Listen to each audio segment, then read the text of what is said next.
যেই ঘোষণাপত্রের খসড়াটি আমরা পেয়েছি সেখানে 2018 সালের কোটা সংস্কার আন্দোলনের বিষয়ের কোনো লেখা কোনো লাইন আমাদের চোখে পড়েনি।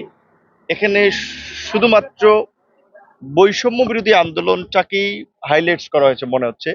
অবশ্যই বৈষম্য বিরোধী আন্দোলন আমাদের একটা টার্নিং পয়েন্ট, কিন্তু এই বৈষম্য বিরোধী আন্দোলনের আগে এবং পরে যে ব্যাকগ্রাউন্ড তৈরি হয়েছে সেটাকে কিন্তু আমরা অস্বীকার করতে পারি না। 2018 সালের কোটা সংস্কার আন্দোলনের পাশাপাশি গত দেড় দশকের যে ফ্যাসিবাদের বিরুদ্ধে ধারাবাহিক লড়াই সংগ্রাম এবং সেই লড়াই সংগ্রামে যারা ক্ষতিগ্রস্ত হয়েছে, 2024 জুলাই বিপ্লবের আহত এবং ক্ষতিগ্রস্তরা রাষ্ট্রীয় পর্যায় থেকে সহায়তা পাচ্ছে, সরকার তাদেরকে গুরুত্ব দিচ্ছে, এটা অত্যন্ত ভালো পদক্ষেপ। একই সাথে 2018 সালে কোটা সংস্কার আন্দোলন থেকে শুরু করে গত দেড় দশকের ফ্যাসিবাদ বিরোধী লড়াইয়ে যারা ক্ষতিগ্রস্ত হয়েছে তাদেরকেও মূল্যায়ন করা, সহযোগিতা করা রাষ্ট্রের পক্ষ থেকে দরকার।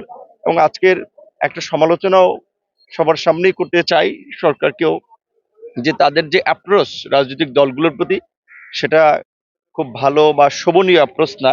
আজকে একটা ঐতিহাসিক মিটিং বলা চলে, যে দ্বিতীয়বারের মতো এই জাতীয় সংলাপ বা সর্বদলীয় বৈঠক রাত্র 10টা পর্যন্ত অনেক রাজনৈতিক দল জানেই না। কেউ কেউ পেয়েছে খুদে বার্তা, এটা মোবাইল কোম্পানি কিংবা বিভিন্ন কর্পোরেট প্রতিষ্ঠানের মতো একটা SMS থ্রু করে দেওয়া, অনেক মানুষ তো SMS দেখেও না। সো এই মিটিং এর ইনভাইটেশনটা নিয়ে অনেকে ক্ষুব্ধ হয়েছে এবং অনেকে মনে করছে যে এটা তাদের জন্য অসম্মানজনক, অশোভনীয় ভাবে আসলে এটা করা হয়েছে। এটা তো গভর্নমেন্টের পক্ষ থেকে এই অ্যাপ্রোচ থাকা উচিত না। তো এই বিষয়টি আমরা প্রধান উপদেষ্টা সহ উপদেষ্টা পরিষদ থাকবে, তাদের সাথে আমরা তুলে ধরবো এবং রাজনৈতিক দলগুলোর সাথে যোগাযোগ করার জন্য যারা প্রোটোকল ডেকোরাম মেনটেন করে যোগাযোগটা করতে পারবে তাদেরকে যেন দায়িত্ব দেওয়া হয়, এটি আমাদের পক্ষ থেকে।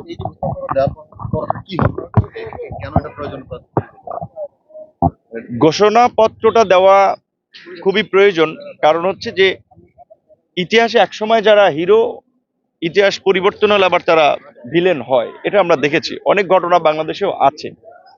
এই গণ অভ্যুত্থানটা সময়ের প্রয়োজনে হয়েছে, এই আন্দোলন সংগ্রামে অনেক মানুষের ত্যাগ আছে, লড়াই সংগ্রাম আছে, সেখানে অনেক কিছু ঘটেছে। বিশেষ করে চাইলে এগুলোকে আবার অনেকে পরবর্তীতে অন্যভাবে ব্যবহার করতে পারবে, অস্বীকার করতে পারবে, প্রতিপক্ষ দমনে ব্যবহার করতে পারবে। সেটা যেন না পারে, এর একটা আইনি এবং সাংবিধানিক ভিত্তি যেন এই সরকার দেয়, যেটা পরবর্তী সরকারগুলো সেটা আপনার সমর্থন করবে। এবং বিশেষ করে এখন তো কার্যত সংবিধান, আইন, বিধিবিধান দিয়ে রাষ্ট্র পুরোপুরি চলছে না। ডক্ট্রিন অফ নেসেসিটির জায়গা থেকে অনেক সিদ্ধান্ত নিতে হচ্ছে, আরো নিতে হবে। সেই জায়গা থেকে এই ক্ষমতাটাও এই সরকারকে দেওয়া দরকার। এই প্রেক্ষাপট বিবেচনা করলে একটা ঘোষণাপত্র, বিশেষ করে এই আন্দোলনের, এটা অনেক আগেই দেওয়া দরকার ছিল। তো এখন সরকার উদ্যোগ নিয়েছে সবার সাথে সমন্বয় করে দেওয়ার, সেটি ইতিবাচক।